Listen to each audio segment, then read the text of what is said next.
Bu Vahabilər bu qədər biabırçılıqdan sonra hansı üzlə Azərbaycan xalqının içərisində gəzirlər? Neft hara getdi? Qaz hara getdi?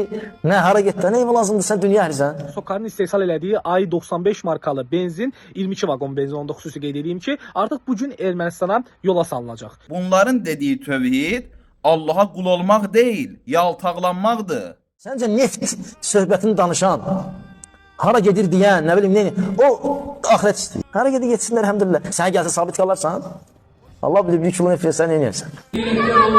Petrolü gidiyor. Ya deyir hara gedir getsin də sən nəyvə lazım? Bunlar haramda, günahda belə Allaha həmd edirlər. Deyir Allaha həmd olsun.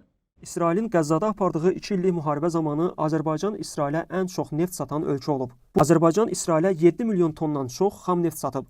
Kilsələrə, bütün 440-a yaxın kilsə, məbəd və məscidlərə pulsuz qaz verməyə başlamışıq. Kilsələrə? Kilsələrə, bəli. O kilsələrin içərisində erməni kilsəsi. Bəli, erməni kilsəsi də var. Onlar da pulsuz qazla təmin edirik. Allah yolunda verir. Allah yolunda.